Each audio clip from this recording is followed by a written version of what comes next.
Good afternoon, fellow ruminators. Welcome back to another session, another live on this channel today, and I hope that you will join me shortly.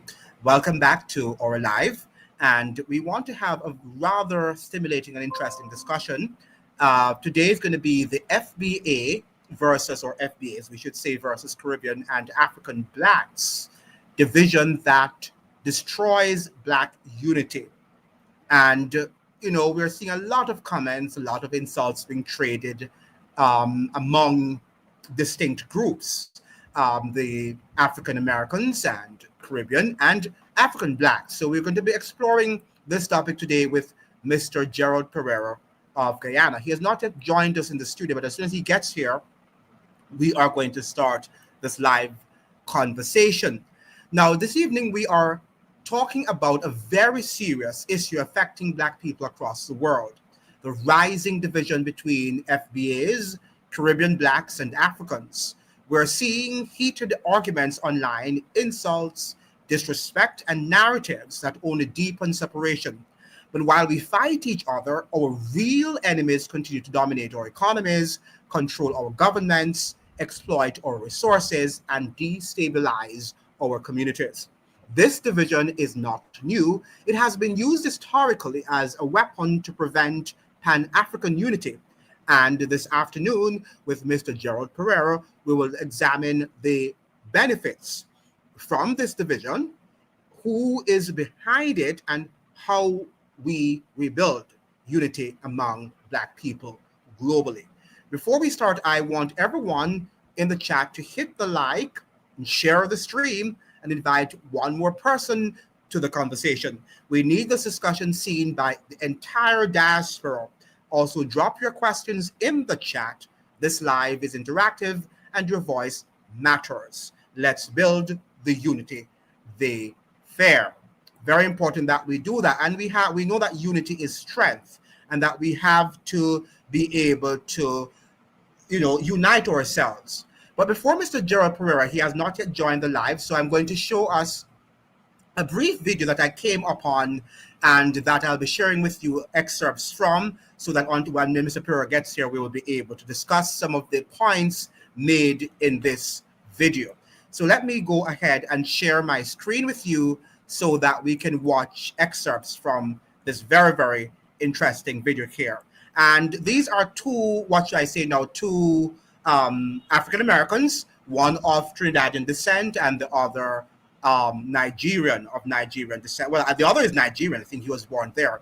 But the primary host, is African American of Trinidadian descent, of Trinidadian heritage. So let me share the screen with you so that we can look at what they're saying here. So I'm sharing. And let me know if you're hearing. One of the things that I started thinking about was that, and this is gonna tick a lot of Black Americans off, bro. I'm just saying. I started looking at how other Blacks in America, non-Native Americans, perform in the same context. Now, I'm Nigerian. Shout out to my Niger boys and Niger girls out there.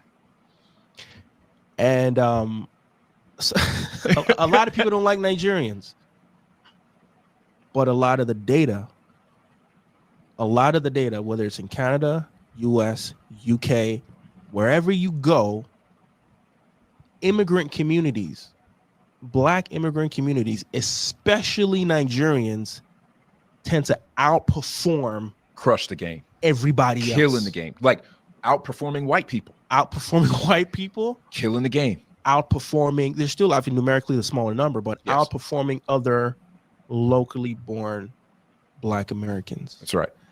And then I was like, there's a conversation to be had here. I'm like, bruh, you're complaining about systemic oppression. You're complaining about the system is against you. Meanwhile, this other guy came from an even more impoverished environment, started after you, because when he came here, he didn't come with nothing. He didn't move out to not the 90210 or whatever the Podge zip code is. Yeah. He moved into the same neighborhood you was in.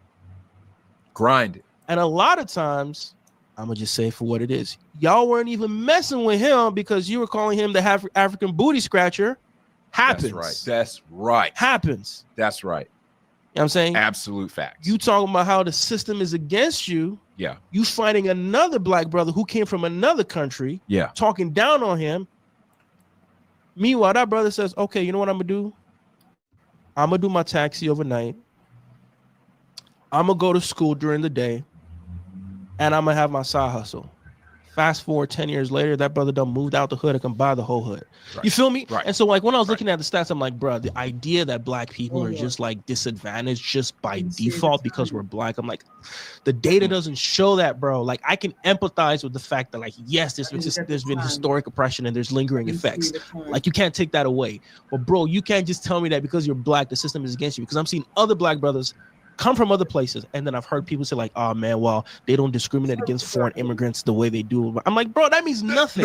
That is not true. Like now you're just making up stuff. Objectively not true. Now you're just making up stuff because if the issue is they're against you because of your skin color, then that white man should not care where that skin color is coming from. It's just They like don't. I don't like Negroes, Right. so I'm not going. But at the end of the day, a lot of times, and I'm gonna just say this,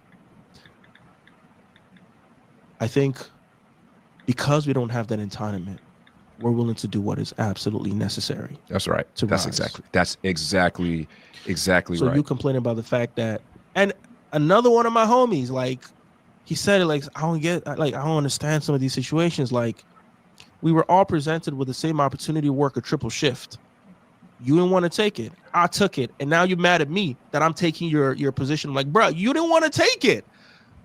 But I took it because I understand this is what I have to do to move to like, so you can't be entitled and at the same time be upset that the system is against you. You feel me? And I think this is one of the reasons, like, and this is going to sound so uncompassionate, but I promise you, I say this because I am compassionate and I know I don't know all the details, but by the world standards, and I'm not saying there's poverty, there's disadvantage here.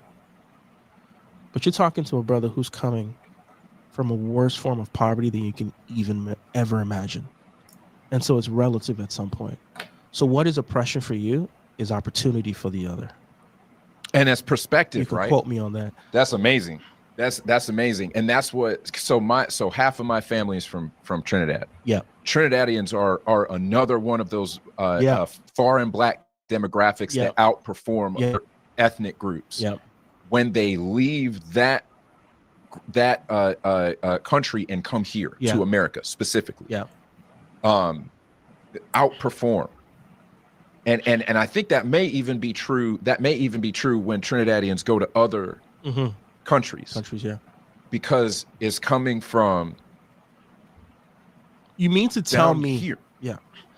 You mean to, I'm not saying there's corruption everywhere, but generally speaking, the rule of law and economic principles work here better than they do back home in African countries. There's corruption in both, but here the corruption is a little more veiled. Back home, it's outright. Yes. So somebody from Nigeria says, "Omo, you mean to say, I go come here, I fit do this, that, and the third, and you go walk out for me because that's just how." Guys, like, say less, bro.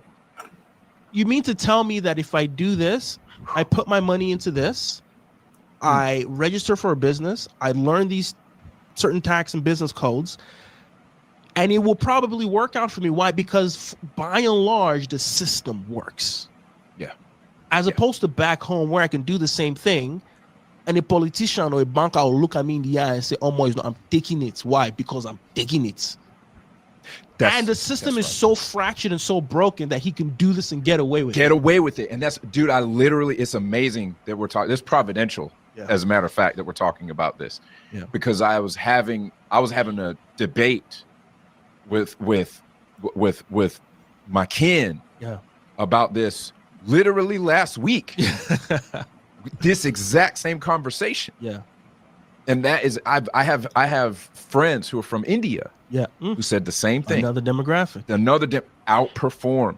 They, on the whole, outperform. Like I want to say, I want to say that Nigerians, I think, are actually number one in terms of African populations. Yes. Yeah, it may even be in the States. It may even be period. Nigerians might be at the top now. It used to be Asians. Like I can't remember who's number 1 and number 2, but basically, like if you're looking at ethnic groups, maybe it's Indians. I just know that like literally, you got to go through a couple of demographics. Yeah. To get to white Americans when you're talking about ethnic groups as far as how they perform. Yeah. You have to get through a couple of demographics before you get to white Americans. Yeah. And so when you're looking at that, like my Indian friends would basically say, like we had a conversation one day. I was at work, we all in the conference room together. We just, we working on stuff. We're talking. Yeah. As they hold us up, we were all contractors. They hold us up in the conference room, and you got several different demographics sitting in the room. A regular day in Toronto. Yeah, right. This was Charlotte, North Carolina. It's like people don't think that stuff happens in the South. It's actually amazing. Not that uncommon. Amazing. Go to a major metro in the South. It's still a melting pot. Like amazing. But I remember they're talking about back home. My one friend, and he and I still text every now and again to this day. He was talking about Indian holidays, and he was very proud of India. And I remember asking him and my other friend, I was like, hey, like, would y'all, if y'all ever had the opportunity, like, would you move back to India? And they literally answered at the same time. And he was like, yes. And she was like, absolutely not. And then they turned to each other and like, how could you say that? And so then they back and forth, they back and forth, and I was like, oh, this is interesting.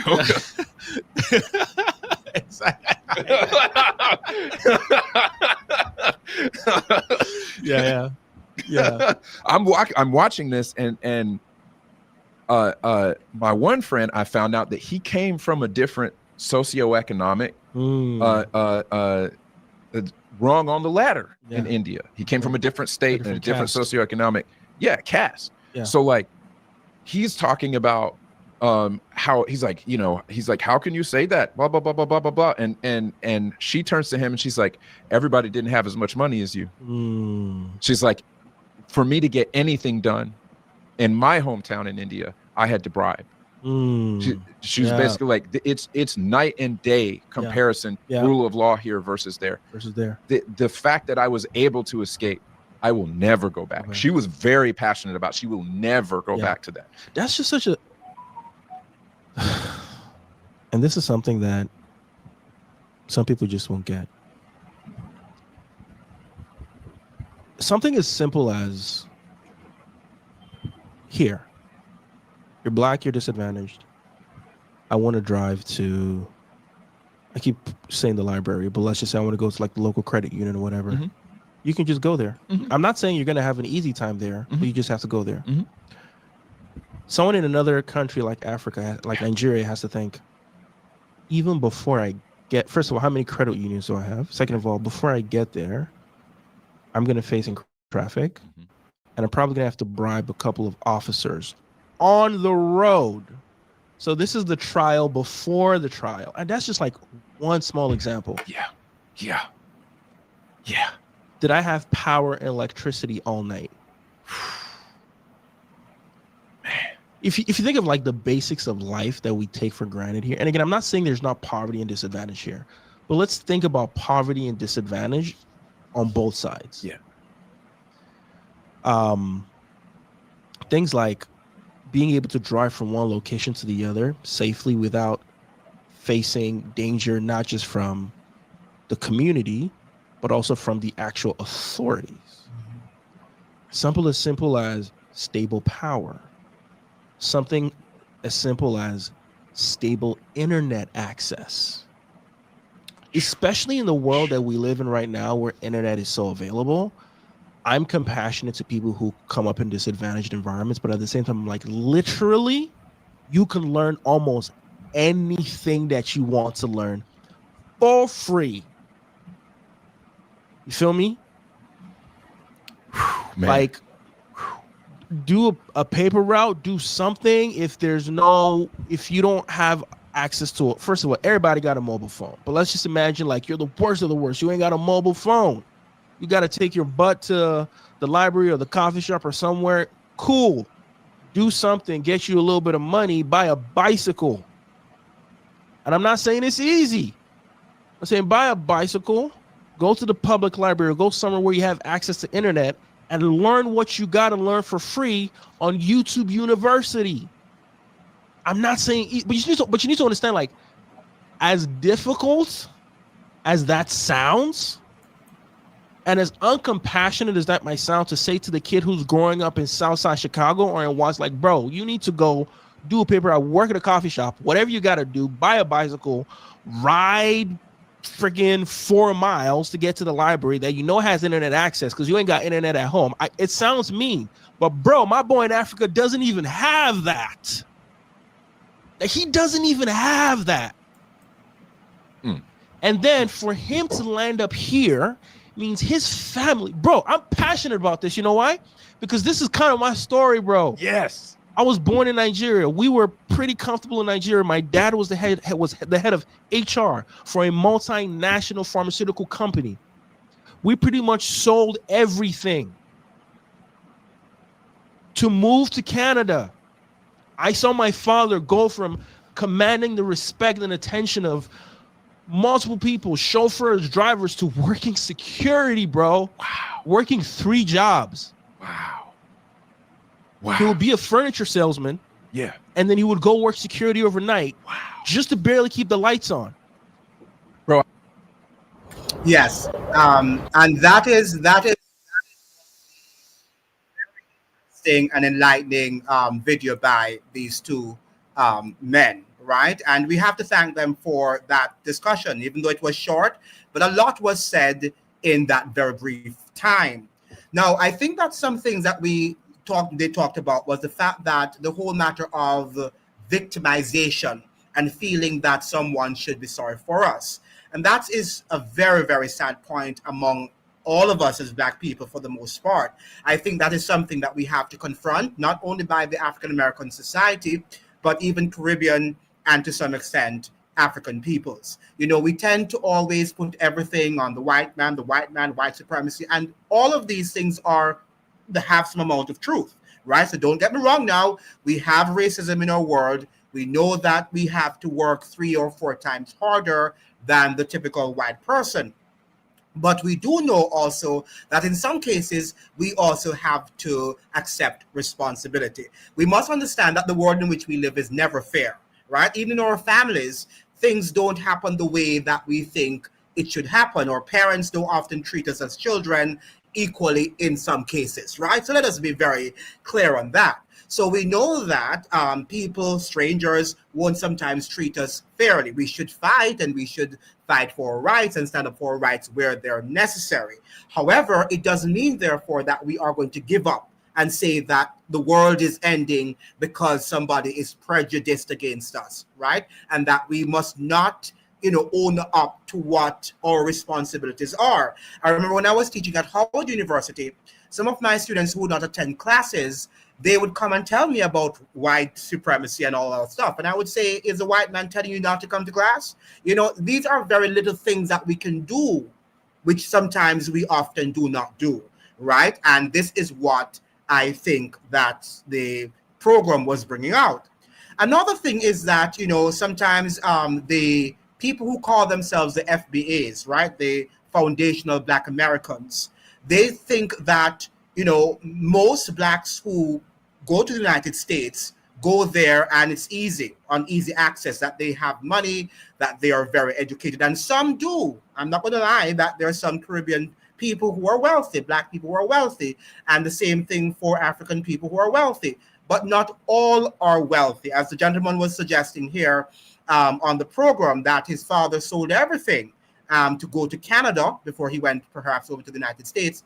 And he labored hard. He worked 3 jobs when he went to Canada, right? And many of us, we went to school and we worked hard, and many people think that it just came easily. right? So African Americans tend to think that, okay, the only reason why you guys are doing well is because, the cream of the crop, the creme de la creme, come to the United States. And some of that is true. Most of it is not true, right? Many people who went to the United States, many Black people from the Caribbean and from Africa, did not come through elite schools, right? Elite schools in the Caribbean or in Africa. Some went through ordinary schools. I've met many Jamaicans, many Trinidadians, and other people who've gone through just ordinary schools, right? But they were able to go there and they did their credits here little by little, right? And then they became their nurses and their doctors and whatever profession that they decided that they wanted to do, right? So we have to understand that a lot of what happens in America, first of all, we come there and people say, oh, you don't speak English, or you don't speak English with an American accent.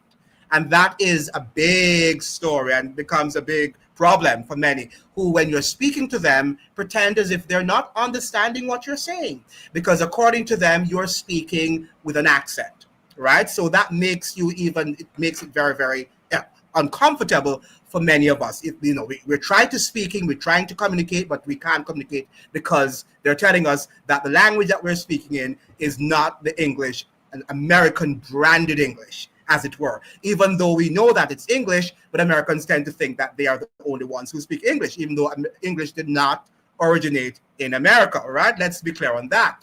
But that is what, when you are an empire, that is what you are going to think, that everything that you produce is better than anything that any other person might produce. So I know of a fact that many Caribbean and African students do go there on very, very under very harsh circumstances, and they've got to work, and they do work hard, right? They do work hard. And when you go to schools, for example, and you meet immigrant Black students, you tend to see that they are willing to go the extra mile than, say, the typical Black American. But it does not mean, therefore, that they are not hardworking too. They are.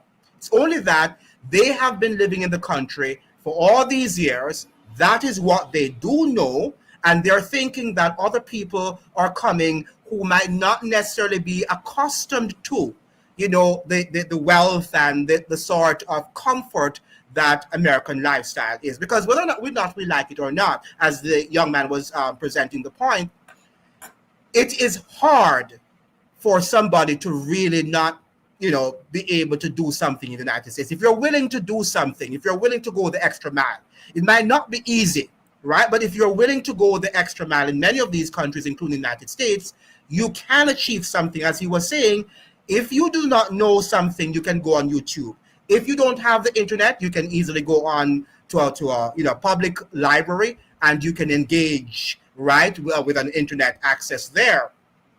In the Caribbean, many people don't have access to these things, right? They don't have access. Some people even go to school without breakfast, right? So these are some of the things that we're talking about.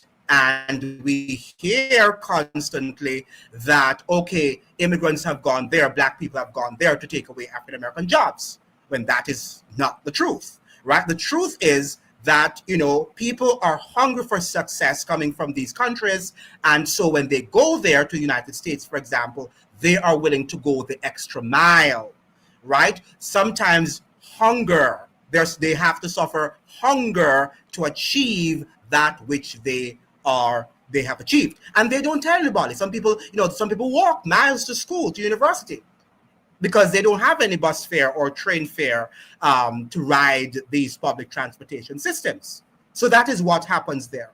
Now, let us look at the whole matter of somebody saying here that as a Caribbean, to be fair, where was the AAA in the conversation?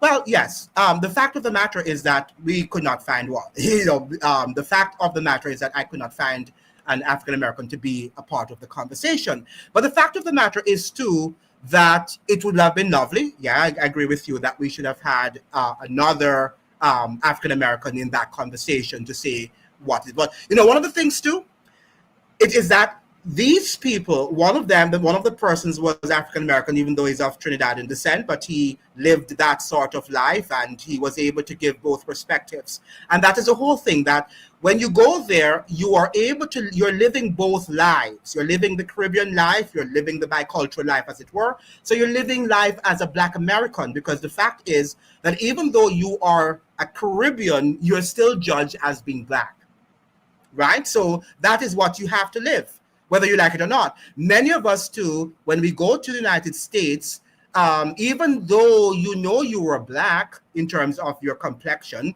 but we did not really live in our environment saying every day we're Black, right? And people say, oh, here comes a Black man or comes a Black woman, right?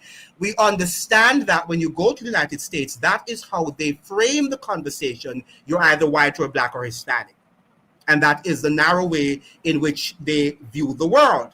And there are many people who come from the Caribbean who don't like to be branded as such, because they know that they come from a mixed background, a mixed heritage, and it's much more nuanced than they would like to think. And many African Americans too are very diverse in terms of their parents, in terms of their cultural and all of that stuff. So we understand that there is much more nuance and texture to what we think is an African American who is a Caribbean Black or who is an African Black. It is just too textured. And it's America who has pushed people into that box, right? To say that they are this or they are that, when culturally it's much more than just Black or white. Okay, what does it mean to be Trinidadian? What does it mean to be African American? It's just much more, right? Remember now that you're talking about lots of different communities in America who have come also, and they've merged and they are called Black too.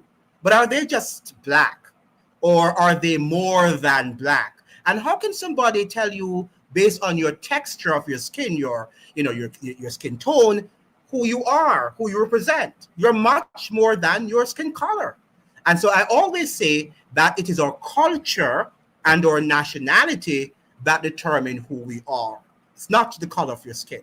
Your color of your skin has nothing to do with anything. That is just an exterior, it's a superficial understanding of who you are, right? As Martin Luther King Jr. said, that we should be judged by what? The content of our character and not the color of our skin.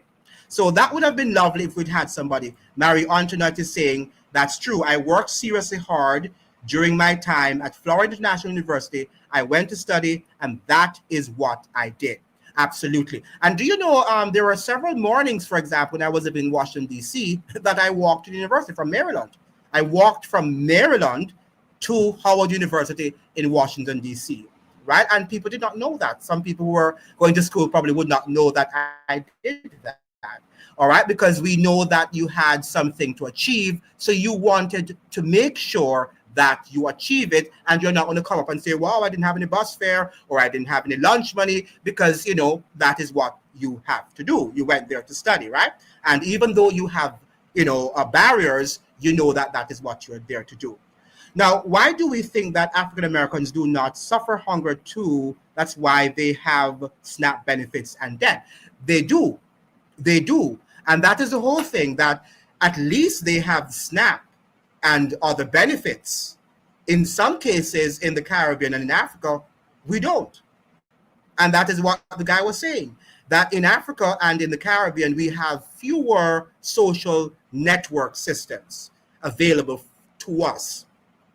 Another thing that the gentleman from Nigeria pointed out is the fact that even though the system in America is rigged too, just like any system in the world, but it does give you a fairer chance. If you work hard, nobody knows you there for the most part, so they will allow you to move up on the social for the most part. I'm not saying that it happens in all cases, but we know that in the Caribbean, for example, in India, as the gentleman was given the whole matter of what was, when he approached his wife and was asking her, would you go back? And she said no. And she said no, because that I would have to, receive bribe somebody to get anything done. As the guy from Nigeria was saying also, if you're going somewhere in Nigeria, you have to pay bribes because the highway might be filled with a lot of vehicles. So you have to grease the palm of somebody's hand to be able to move along. So the fact of the matter is that we understand that in America, in spite of the difficulties, and I think that is where we probably have a little bit more edge, because we know how difficult it was in the Caribbean, in Africa, to survive. So when we get to the United States, even though it is hard there too, but we are determined that one, there are many more opportunities, and people are willing, the rules are more followed there to an extent than it is followed in the Caribbean and in Africa. For example, in the Caribbean, we are so small, right? Jamaica is small, Trinidad is small. Everybody really knows family names. And if you don't have a certain family name, chances are sometimes you don't move it up. You don't move up. University of the West Indies, if you're going there, how many persons get a PhD from University of the West Indies per year? We should, how many persons really? Let's talk about that now. Even education. Let's look at our high school, right? If you didn't, in my year, it was the common entrance, right? And if by age 10, you didn't determine what you want to be, you are going to be, lost. You're going to lose out on life, perhaps forever, right? And we find that many of our citizens go to the United States, right, in which they are not judged the same way. They're nurtured. They give them much more nurturing, and they can go to college, because many of us will say, oh, he can't go to college, he's too dunce. Because if he didn't pass common entrance, if he didn't go to a certain high school in the Caribbean and in Africa, chances are you can't become a doctor, you can't become a lawyer, because you're too dull. But the same person who was branded as dull and could not make it in life, they go to America and they wind up becoming doctors and lawyers, right? And sometimes brighter and sharper than the ones that were deemed to be smart back home. Have you ever seen that? Absolutely. So that is what we are thinking, that a lot of times we have to give America its while we say it's white and it's racist and it's white supremacy, we have to give its due, its flowers, that if it were not for America, many Black people, including African Americans, but including more so Caribbean and Africans, would not be able to get a good lift off the ground, and they would not have achieved the economic and social success that they have achieved in their lives. So we ought to give some flowers to African Americans as well as to white Americans in that. Now, no one in FBA has reps other than Charlatan Tariq, that's Nasheed, and his view changes constantly. Yes, because what has happened, I don't know if you guys were following this FBA thing. I've been following it for a long time. It came about during Barack Obama's, when he became president of the United States. When Barack Obama became president of the United States, what happened is that there was a lot of discontent among some African Americans who thought that he was not an original Black American, because his father was African, right, and his mother white. So they're thinking that, why is it that they're going outside of the African American community, in the sense that, technically speaking, Barack Obama is white. He has a Black skin according to American standards, right? But the fact of the matter is that he was grown up with his grandparents, right? With his white grandparents. And he's culturally white. He went to all white schools, right? Including Ivy League schools. So the fact is that many of them were suggesting that it means, therefore, that America does not appreciate African Americans, those who have been there for centuries, right? And that is why they gave it to Barack Hussein Obama, right? And at that time, there were lots of research going around in the United States in which they were suggesting that a lot of the Black immigrants on the whole, were outperforming African Americans. That was some of the research coming out of the universities, right? So you find that what happened is that, when you heard that, when you look at Harvard, Yale, Princeton, and a lot of these top universities in America, the research was saying, if you look behind the scenes and their background, that many of them were either coming from Africa, from the Caribbean, or even if they are native-born Americans, that their parents or their great-grandparents came or were recent immigrants to America. So it's in light of that you found that many of these African Americans, and I would be upset too, if you were born in the country and years, you have been fighting for rights, right, and civil rights and all of that stuff, and they've just decided that they're going to just slight you like that. All right, wouldn't you be also look at Kamala Harris too? She was up for the presidency, and you could deem her as black, but at the same time, her father is Jamaican and her mother Indian. Okay, so that is the same sort of dichotomy what we saw happen to Barack Obama. Okay, it also happened in the case of Kamala had she won the presidency, but she was vice president, right? She was vice president. I can't remember if what's her name, the Secretary of State under George W. Bush. What's her name again? I forgot her name. Was of Bahamian descent. I can't remember her name. Somebody is saying no one in FBA has, okay, I think I read you already. Marcus Garvey identified himself as a black African man. Yes, he did. But what does blackness mean? And that's what I want to see. What does blackness mean to you? And this is what we have to discuss in our conversation. I hope Mr. Pereira will join us later. What does blackness mean to you? Is blackness specific? Or what does even whiteness mean? Before slavery, was anybody described as being black or white? Or was it that you were known according to your nationality? For example, they will talk about the Irish race, the Nigerian race, right? The American race, the British race. Nobody referred to you as black or white before slavery. That was a Western construct. And they wanted to divide humanity into these boxes and tell us that one was white because the Bible says that whiteness is perfection and righteousness and purity, right? And while blackness is evil and not good. And that is how they framed that work. And it's still affecting us today in terms of how we view ourselves as black. What does black mean? And that is what they do. They say we're black, but black, a color, doesn't mean anything, really, right? A color is a color, is it? Or is it the character, as Martin Luther is saying, that should matter?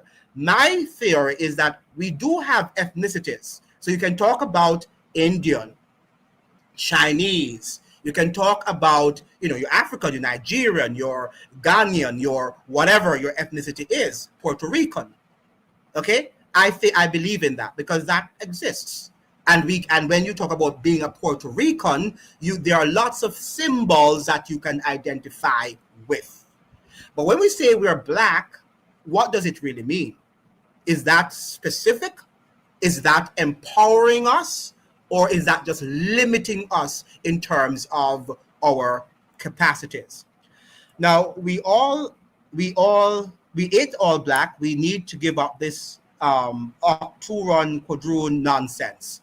Well, the fact is that, okay, this is something that we also have to discuss in this afternoon. There are people who share different ethnicities. So their parents were Chinese and a mixture of African, right? So do you think they should forget that they are Chinese or Indian and just say that they're black? Or should they be able to include both and to accept that they are both? That their parents came from both cultures and they represent both cultures. I think this is something that we also have to ask ourselves. Because when you say the United States as, everybody's black because you have just one inkling of black blood in your body, in your vein, it means you're black. It's very, very sad to believe that is so. Because I believe what Rex Netterford, a past scholar, Jamaican scholar, who said that in the Americas, what we are all, we are half African, we are half European, we are half Indian. Well, he was talking about Jamaican in that sense, right? But we're typically Jamaican because we have all of those blood. Trinidadian can say the same thing. Mixture of Indians, Syrians, all of these people in your vein. So when we say now that we are black, it doesn't mean anything. It does not mean anything to me. I don't know. I understand American context that they have, pushed people into boxes, into separate boxes. So you're black American, you're black, white, or Hispanic. Now, what does even Hispanic mean? Hispanic means a descendant from Spain, right? And many of the Hispanics also have a problem with that when they're saying you're Hispanic. It doesn't mean anything to them, right? They want to know that they're Puerto Ricans because the Puerto Rican is different from the El Salvadorian, all right? Just the same way Jamaican is different from Trinidadian, okay? So when you say the person is black, they want to know if they're Jamaican, they're Trinidadian, they're Salvadoran, they're Dominicans, they're Haitians, and they just don't want to be called black because there are differences. And we like our identity that our parents have given to us. So whether you're Trinidadian, you're Ghanaian, you're African-American, and if the African-American and Jamaican or Trinidadian are mixed heritage, I think that they should be, they should have all rights to embrace both cultures and ethnicities. And I think that this is where now we need to empower our minds. Now, Martin Luther King Jr. was fighting for the civil rights of black people. Yes, what I'm saying to you at the time, but he's saying too, he was trying, remember now that Martin Luther King, you have to also understand that Martin Luther King went to Jamaica and he's been to other parts of the world. And he says that one of the things that he was very impressed with when he went to Jamaica, and I'm sure if he had gone to any part of the Caribbean countries, he recognized that they weren't down there calling themselves Chinese Jamaican or Syrian Jamaican or whatever Jamaican. They were Jamaicans. That is what impressed him. And that's why he went there and he penned the speech that we should not be judged by the content, by the color of our skin, but by the content of our character. He saw that way of looking at people from a Caribbean perspective, he thought that it was superior to what Americans were doing there. And he is right. We are the ones as Caribbean citizens, and perhaps as Africans, who should teach Americans how they should view people. Because Americans view people from color, right? And who do you want to be limited by the color of your skin? No, nothing is wrong with being black. Just like nothing is wrong with being white or yellow or whatever your color is. But nobody wants to be limited by that, right? You want to know that there is much more to you, that you are part of a culture. And what is black culture? What is black culture? We are distinct. We have the same color, but we are in Europe, they have the same color, but they are distinct, right? The Western Europeans don't see themselves as equal to the Eastern Europeans. They have distinctive cultures. And that is what we have to also understand. What do we mean by blackness? And that is what I would like to hear. I hope Mr. Pereira will join us soon as a Pan-Africanist. Caribbean people in NYC, tri-state area, Boston, elsewhere, identify as black. FBA have this weird claim we don't.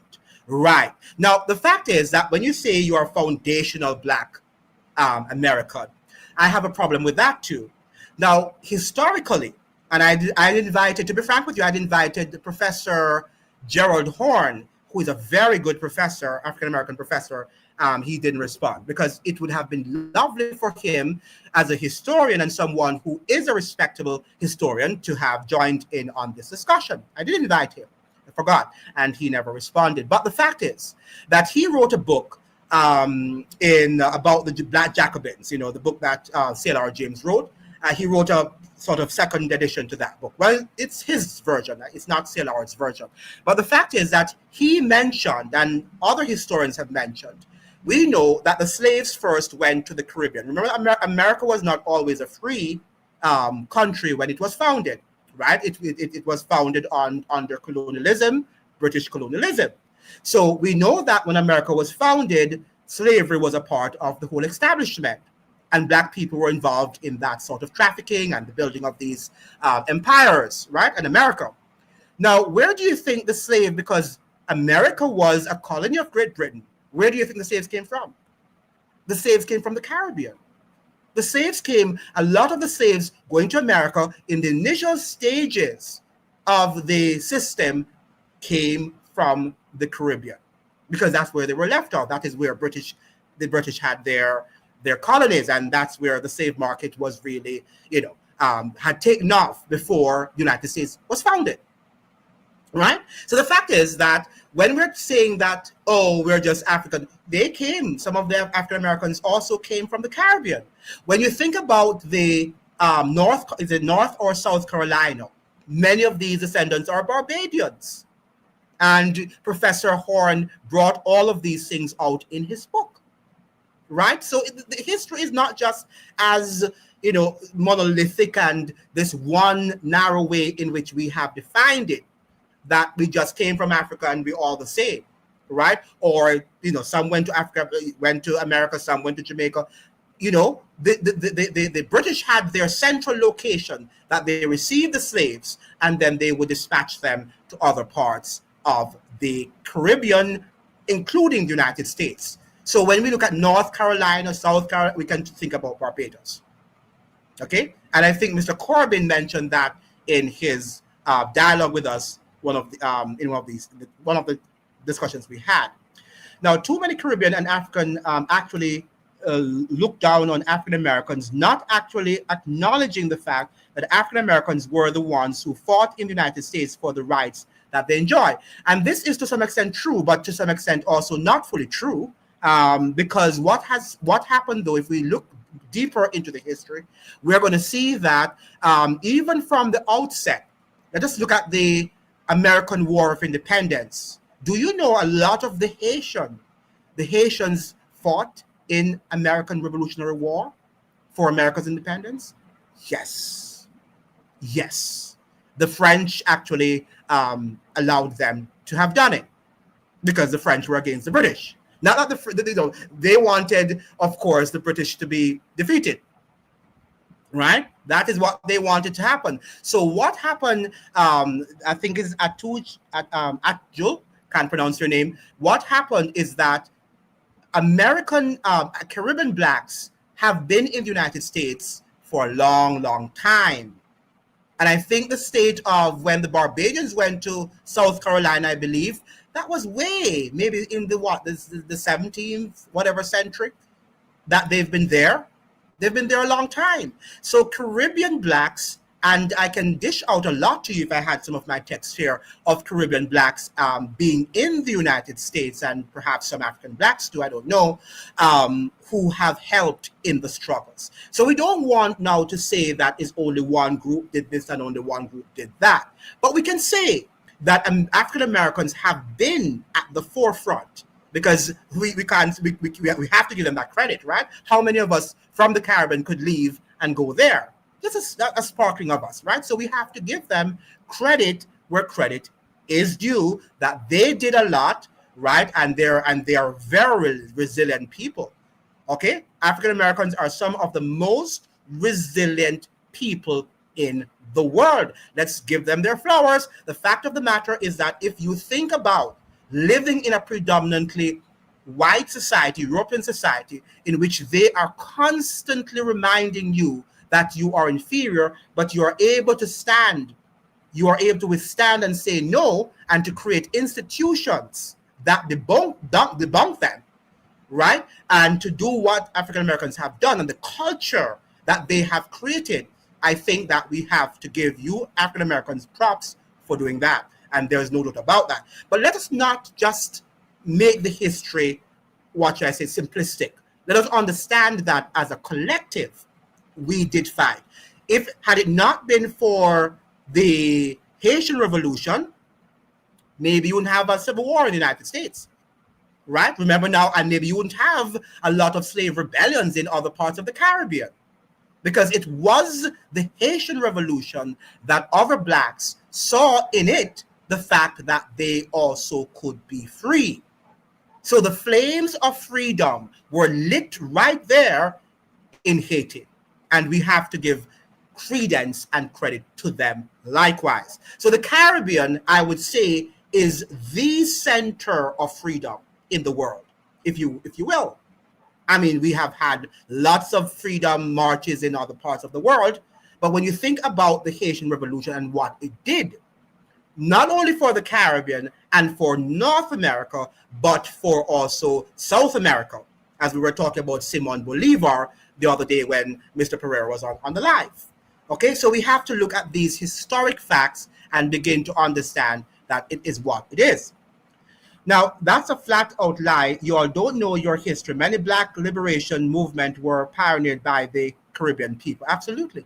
But the fact is that we don't want to compare. And that's what we want to do, President Jafar. We don't want to have this competition going because we all helped each other in many ways, right? We've all had to rely on each other. Why? Because we were under similar circumstances. We were enslaved by Europeans.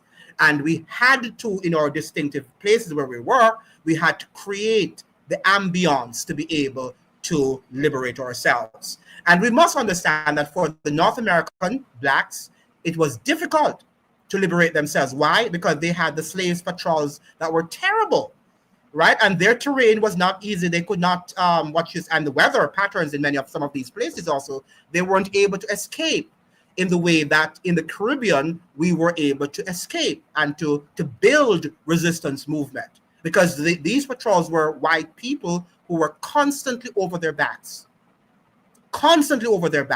And it was very, very gruesome in North America, to say the least.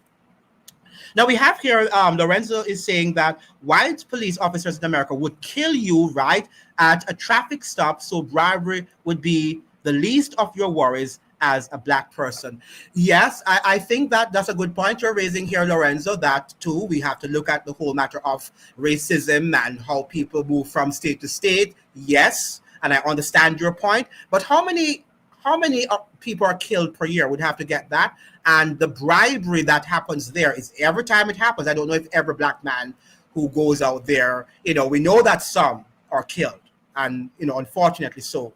Okay, but we know that it might not be the rule, right? Because if it was the rule, then many more would have died. But it's a rule. Bribery in the Caribbean is a rule. And if you don't give it, it means therefore that you will not be able to get to New York, or you will not be able to get where you're going. You have to give it. And that is what happens in the Caribbean, and then many times people don't have the money when they're bribed. They just give it because they know that they want to get from point A to point Z. So in terms of that, that's what I'm saying, Lorenzo. It's not as just simplistic. It's much more nuanced that I'm saying it. And it's not easy like we don't think that, that there are disadvantages to African Americans there too. But for the most part, and we know that there are exceptions to the rule, until recently, we know that America is now running roughshod over the Constitution. The United States was much more of a law-abiding country than most of the countries in the Caribbean and Africa and in India. That's why the lady was saying when her husband was asking her, would you go back to India? And she said no. And now we think India to be what? A very, one of those global powers. But she said she would not go back. Why? Because she's saying that the bribery that goes there, the caste system that is there, an American system of racism is a caste system too. In fact, I think it was Theodore James, or it was probably W.E. Du Bois. It probably is W.E. Du Bois, which suggested that I think it was Du Bois, who suggested that the caste, the whole the Western European racial system came from the Indian caste system. Okay? That is what he suggested.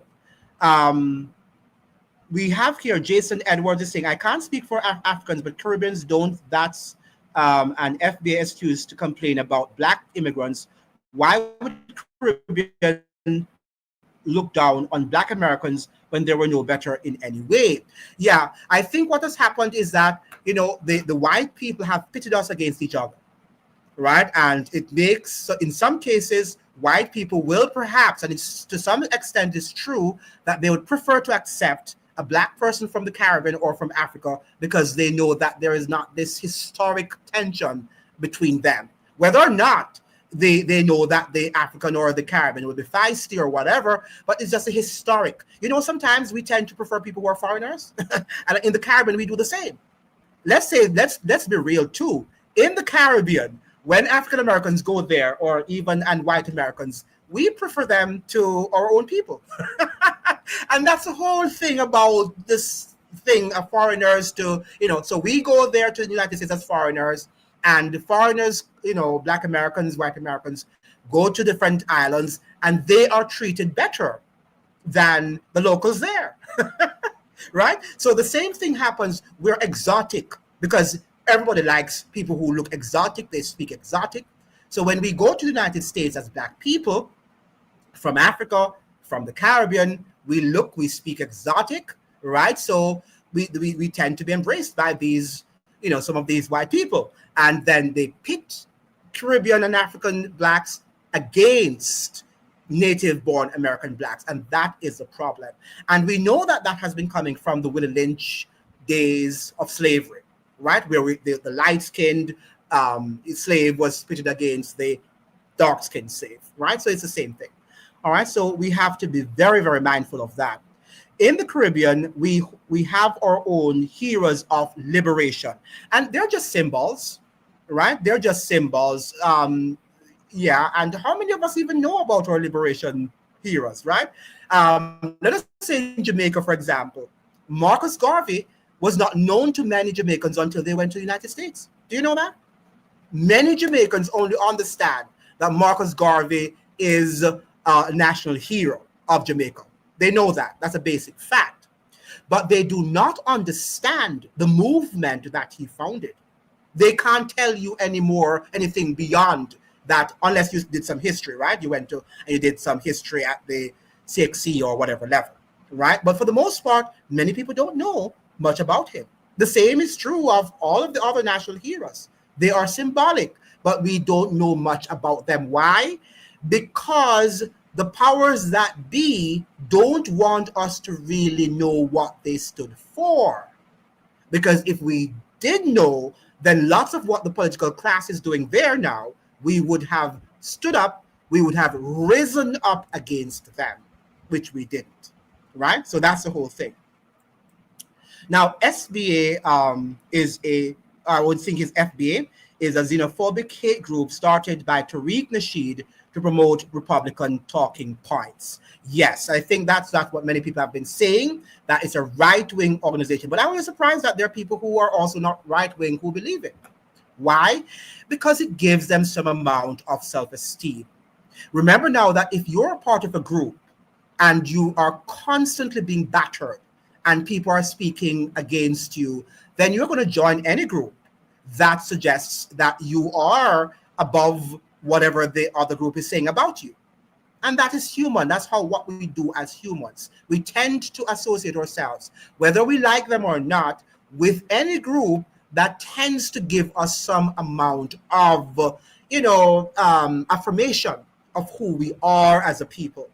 And African Americans, want to feel that they are, that they belong. And oftentimes they don't feel like they belong. One of the things that we have as our advantage is Caribbean people and African people is that we can go back home for a vacation and we can connect with our people. We can connect with our heritage. We can connect with our history. Now, African Americans can go back to Africa too, but they don't feel like they belong because, they don't even have family members there.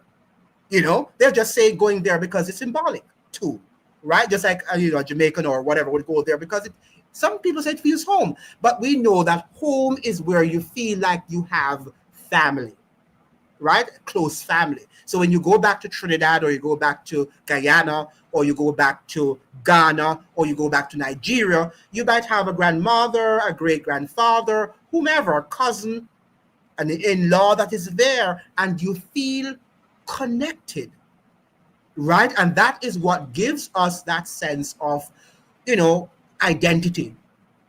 But for the African American, they're just there and they do travel, but they're not, the place that they visit are not where they can say that they necessarily have relatives, close relatives who they know and with whom they can communicate and get their history too. All right, very important that we understand that. So we have a lot of advantages that we need to. Hope Mr. Perra will join us at 5 o'clock. Now, Caribbean and Africans don't look down on AA.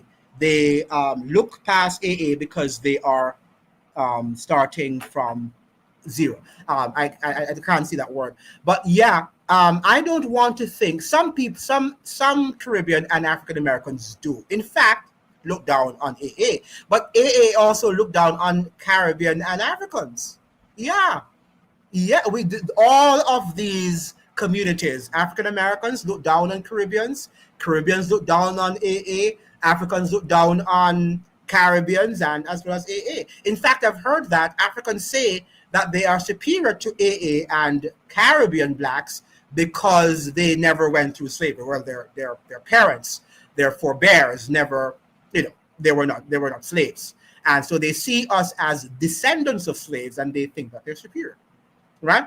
And rightfully so. Well, not rightfully so, but I am not sure if that is why some of that is also translated into their doing better. African immigrants doing better in the United States and also in Great Britain. I understand that African communities are way ahead of Caribbean blacks, right? Because I don't know what is the dynamics. I would have to do more research in terms of understanding why is it that African blacks tend to do even better than Caribbean blacks, and they do better than also the AA community.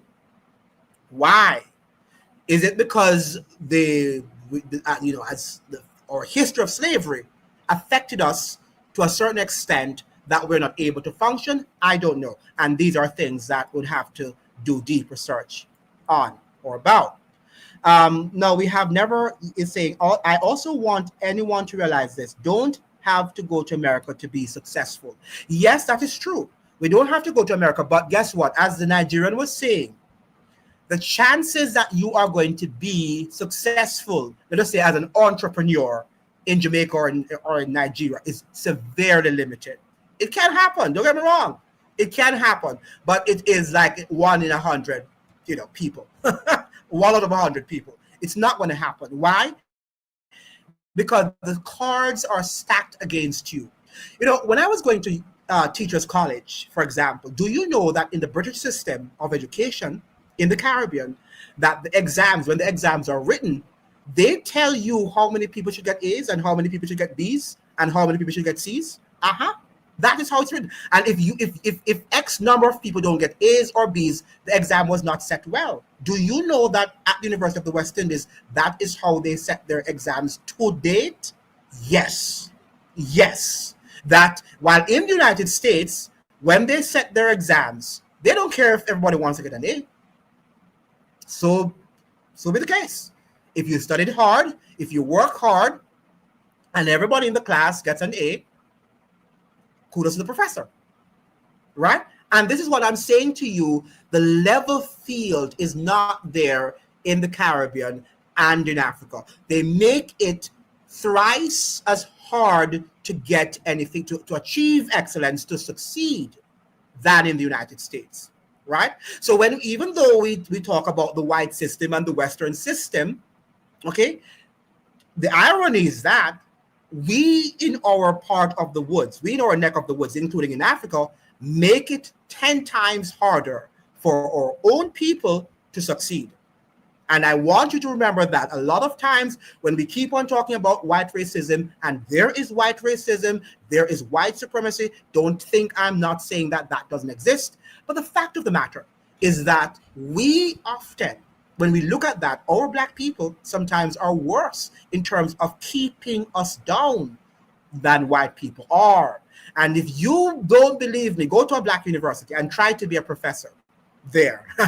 And you will see how hard they make it for you, and they make it so easy for, say a white person to be a professor, even if the white professor is not at your level. That is what happens there. And I spent how many years at Howard University? I know what happens. Okay? Because we make life 10 times harder for our own people than, say, go to Harvard. Once you work hard, they'll push you out. Or go to a state university, and you'll see the difference. You'll see the difference as a Black person. I'm not talking about as a white person, as a Black person. Now, Jason Edwards is saying, President Jafar very much so on the FBA lie. Here in NY, we Caribbean are family with Black Americans. Some of these FBA never even been to NYC, but screaming it's full of tethers. And you're right. I think that New York City is much more of a a cosmopolitan city, right, where people of all different ethnicities and races live. So you find that Caribbean, and in many ways we are related. When you look at, many of my students, right, when they were at Howard University, when I taught there, you'd ask them, they look African American, they speak African American, and when they would come sometimes and say, oh, my mother is Trinidadian, or my father is Barbadian, or whatever, or Ghanaian, or whomever. So we know that in New York we have that diversity of peoples, so it would be better than in many other parts of the country. But it doesn't mean, therefore, that they don't have their problems with, these Black immigrants and they're taking away our jobs. It still does. Now we have Louis Farrakhan and Malcolm X, Walter Rodney, Stokely, Carmichael, Harry Belafonte, Marcus Garvey, Sidney Poitier, all have Caribbean heritage that played serious roles in Black liberation in the US. And that is to be highlighted. Yes, they do. And that is why we have to educate ourselves about the Caribbean people who have, set the foundation, who have laid the foundation for all Black people, and not just for Black people. Let me just say this, not just for Black. In fact, the Black liberation movement was not only for Black people. It was for all peoples, for Hispanics, for even white Americans who were also abused. What you call the, I don't want to say white trash, but the working class, let's put it that way, the working class majority white people, who thought the system was against them, was stacked against them too, right? Not as it's against us as Black people and people of color, but it's also stacked against them as well. And that is what Martin Luther King was trying to do. In fact, the theory is that Martin Luther King was killed because he was uniting white working class and all of these people along with all peoples, as he was suggesting, and he lived through his movement that we should not be judged by what? The color of our skin, but by the content of our character. Now, there's another point here where I studied in the US also, and I do know for a fact that many Africans looked down on both Caribbean and Africans as well. They do. Right, but the thing about it in the Caribbean, from the Caribbean perspective, we don't care. I don't think we care because some of us also look down on them. Right, Caribbean people can be very snobbish too, if you will, and we don't want to eat their food. We don't want to do this and all of that stuff. Because lack of education on our part, the same way lack of education on the part of the African, lack of education on the part of the African American. We have to learn the facts about each other. Ignorance is not bliss.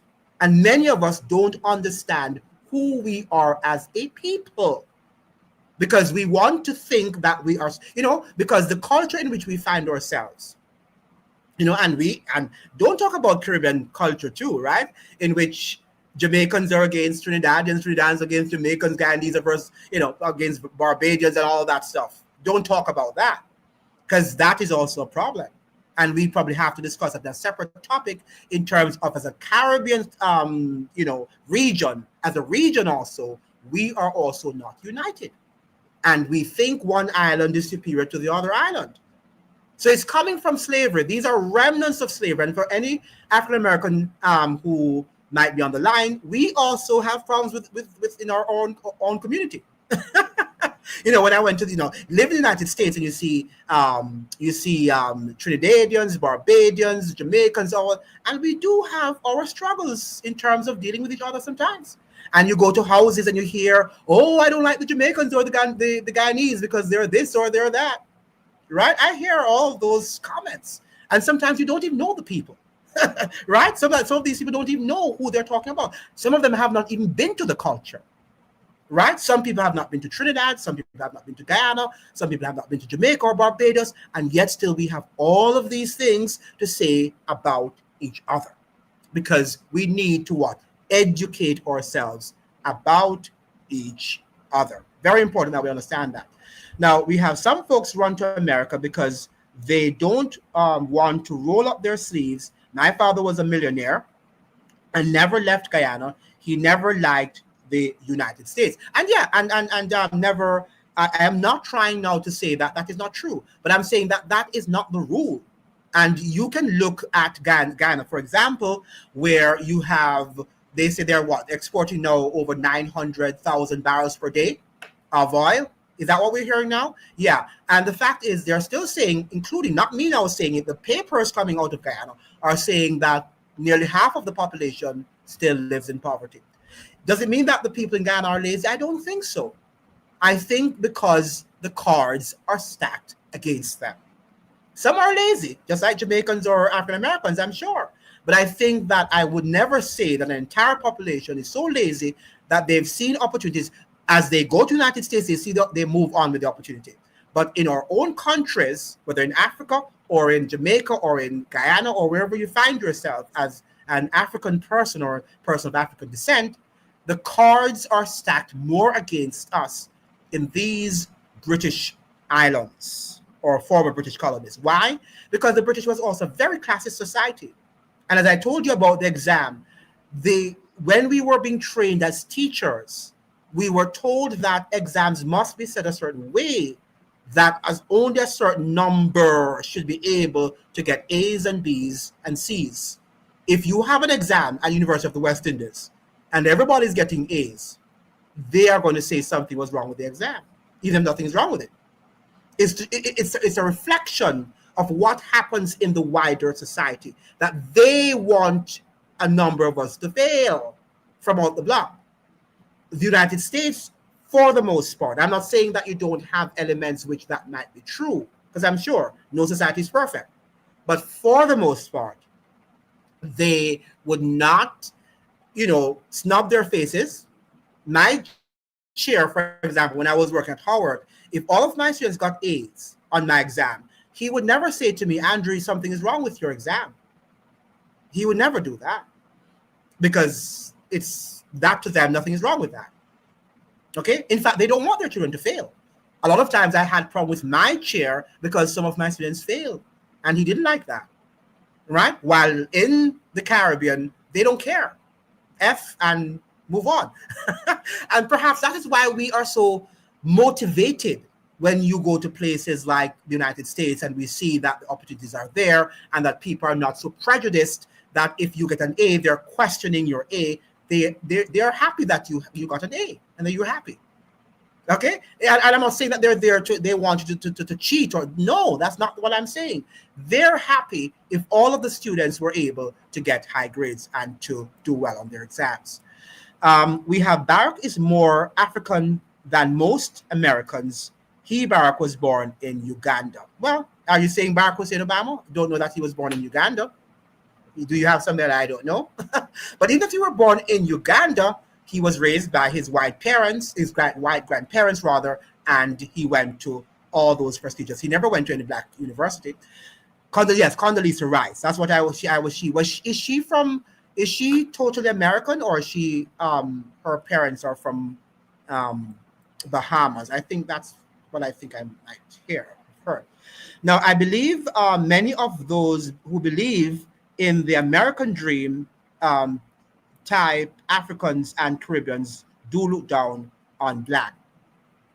Well, as I'm saying, Jason, I think, having been around all of the people, taught many of these people from all the communities you're talking about, AAs, I've taught Africans, I've taught Caribbean people from all the Caribbean. I think we have, all of them are guilty of doing the same, right? We all have where Caribbean think might look down on Africans, Africans on Caribbeans, African Americans on Caribbeans, and also I talked about the whole matter of how we speak. Sometimes when you speak, you're speaking with an accent, and you think that the fact that the person is speaking with an accent means that the person doesn't speak English or is not speaking with an American accent, because all of us do speak with accent, right? But the person is speaking with a non-American accent. It means, therefore, the person is not speaking English. So, and because of that, you look down on the person. So that happens, and I think all communities that you've mentioned are guilty. And why have I said it? Because, again, education. If we educate ourselves more about each other. For example, Professor Jemima Pear was on the program, on the show last Friday. And she was and every time she comes on my show, she's always strident that Caribbean region, we look down on Haitians. And she's right. She's right, because of the plight that Haitians have found themselves in. Many Caribbean islands look down on Haitians, right? And there are some islands who look down on Jamaicans, and there are some islands who may look down on another, whatever. So the fact is that we're all guilty, right? We should say we're all guilty as charged, and what we should do, we should strive to what? To educate ourselves, to say that we should not want to judge people by the color or their culture or their, the language that they speak, but by the content of their character, right? And I think that we need to learn to have conversations, open conversations. Let's not now be prejudiced and say, I'm not going to listen to him or to her because I don't like him or her, and he doesn't understand my point of view. The moment you do that, then it means that you're locking down the conversation. And we can never learn about each other and to empower ourselves and to grow as a community. And that is what we need to do.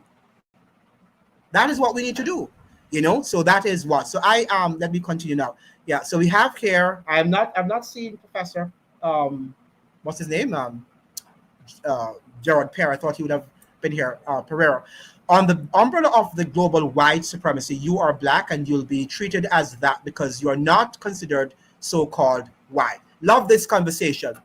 I don't allow people to decipher who I am. Let me repeat that. And some of you, sometimes I will make videos and you'll say, don't tell me anything about religion. I am religious and I'm not going to, be sorry and to apologize to you. Sorry. If you want to think I'm a fool, think that way, right? I am the one who decides what I should be called. When I was in school, for example, many people tried to call me these, what do you call them now, the nicknames, right? And I didn't answer them because you don't tell me what I should be called. I decide what I should be called, what I should be named. So yes, I heard that, Lorenzo, when in the United States, people say, oh, Andrew, you're black, and that's how they're going to see you as. Who cares? I've been in meetings with white people. Andrew, don't say anything because they're going to think that you're an angry black man. Who cares? I say, who cares? And I open up my mouth and I speak what I have to speak. And if you want to say that I'm an angry black man, do whatever you want. I know who I am, and I'm not going to ask you to define who I am. And that is a problem with black people. We are allowing white people to define who we are. Notice they don't allow us to define who they are, but they want to define who we are, and we ought not to allow them to do that. We must stand tall, and that is what the people like Marcus Garvey, he never allowed them to define him. He defined who he was. And that is, I like that point because it would have been a point I would not have brought forward or brought out in this discussion. Black is people of African descent. Yeah, but that is narrow because, as I'm suggesting to you, a person can be of African descent and can be of European descent at the same time. And it is true. Because if his mother or her mother is European and his or her father is African, they share both. It's America which changed that meaning and foisted that onto us and told us that we should define ourselves likewise. But any mulatto who desires to say, just like if you have Trinidadian and Jamaican heritage and Guyanese versus Barbadian heritage, you are free to embrace both because you're both. Your parents are both. And how can you deny both? Especially if you've grown up with them and you're eating their foods and you're celebrating their holidays and you're going to their churches or whatever you do, right? You belong to both. And that is what we need to learn. We can't allow people now to define us and tell us who we are. We are the ones who should tell them who we are unapologetically. And I'm not suggesting now that if you need some improvement and somebody is trying to improve on your character, that you shouldn't. I'm talking about now who you are as a person. Your ethnicity, your culture, your nationality. Nobody defines who that and tell you who you are. You decide who you want to be. And that is what I'm here to say. And I hope that you're taking this very seriously. Now, we have here, African Americans are now realizing without the African resources, they'd be hungry. More hunger is coming too. Now, when you say African resources, what do you mean? Yes, what resources are they giving them? Now, we have Black people are from Africa, Nubian. Well, yes, and there are Africans who are also, of different shades. Look at the Nigerians. They have very light-skinned Nigerians, right? What we call them again, the Ibu or those people who are very light-skinned Africans. So we who is Black, that is something. And remember now, the whole blackness and whiteness never was a theory, was never a reality, I should say, until whites said it so, and we embraced it. Why? Why have we embraced it? We need to say it's not so, right? It is that you are who you are. If you want to call yourself Black, no problem with it. Don't get me wrong now too. If what makes you feel good about yourself is saying that you're Black. If what makes you feel good about yourself means that you're Trinidadian and you want to say you're Trinidad, be whoever you want to be. Especially if that is your mother is Trinidadian, I am Trinidadian. And you live in the United States, I am Trinidadian. Even though you might have an American accent, I'm Trinidadian. And nothing is wrong with that. You decide who you want to be, right? And not people. Now, we have Lorenzo Jackson who says, in China, if one of your parents are Black, you are not considered Chinese. Yeah, and the Chinese are following exactly the same culture that is happening here in the Western Hemisphere, right? And they want to divide and say who you're not. But I told you, was it Lorenzo? The Caribbean should be the standard of what peoples coming together, and I use the word peoples there deliberately, because I'm talking about people coming from different ethnicities, nationalities, linguistic groups. We have been able to come together, right, as a polyglot and come together and say we're Trinidadians, or we are Ghanese, or we are Barbadians, or we are Jamaicans, or we are, whomever we are, Dominicans, right? And you will never hear people saying that they are that Dominican or that they are, Japanese, Barbadian, or Jamaican. They're just Jamaican, right? Why should we want to have, nothing is wrong now if people ask you, look at your eyes, do you have Chinese heritage? And you want to, yeah, I'm Chinese Jamaican, or I'm Chinese Trinidadian. Nothing is wrong with that, right? Nothing is wrong with that. But to walk around and sing. I remember, for example, ladies and gentlemen, I was teaching at Howard University, and I taught Spanish there. And every time I had a Spanish 1 class, and I would ask, ¿cuál es tu nombre? Right? And whether it's oral conversation I'm having or it's written, an exam, many of them, the most of them would tell me, soy Afroamericano or soy Afroamericana. They would all tell me that they're African Americans. And I had to correct them. And I said that you are not African American. That's not your nationality. Your nationality is American. Your ethnicity is African American. Why? Because they were indoctrinated all the years that they were just half American. They were African American when they're Americans, right? Just like the Chinese in Jamaica is Jamaican, or the Chinese in Trinidad is Trinidadian. Don't have to say, if he or she wants to say that I'm Chinese, Trinidadian, let them be. They have all right to do so. Okay? But for not people to voice it upon them. Nobody in Trinidad is telling Chinese that they have to say Chinese Trinidadian, or they have to say Syrian Trinidadian. Nobody does that. The government does not do that. Right? But African American in America, the government of the United States has foisted upon Black people that they have to be called African whatever. Why don't you hear the Italian American calling himself Italian American every day? He's an American. Or the German American. Why doesn't he say that I'm a German American every day? He's an American. But he understands, he or she understands that their ethnicity is rooted in wherever, in wherever, whatever country. Yeah, so mixed through rape isn't a choice. Well, yeah, well, guess what? Many of us come into the world. We didn't want to come into the world. Parents made us come into the world, right? They were having fun and we came into the world, right? Not by choice. None of you and I didn't come into the world by choice. We came because two people were enjoying themselves, right? And by that chance, we came. Now, we don't have to ask them what they were doing that night or day or where whatever they were doing, right? The fact is that we're here and we're here to make a difference, right? So nobody chose whether you are white or you're African or you're Jamaican or Trinidad. We didn't choose what nationality, what parents we wanted to have, and under what circumstances. We came about as a people. It just happened that it is who we are, right? So just let's embrace what we are. So if you're mixed through rape, unfortunately, that was what happened. You had no control over that. But what you do know is that you need to claim that if you want to claim, you don't have to claim, but if you want to claim that you're mixed, then fine. And nobody can look down on you because of how you came in the world, because it's not your choice, right? Okay. Now we have here just naming the exceptional Black freedom fighters doesn't erase the many ignorant folks who cause divisions. It is there even the issues of light skin versus darker skin and the blackness. Absolutely. But what it does though, commenter, is that it helps us to see, first of all, we have to look at the foibles, the flaws of some of these people.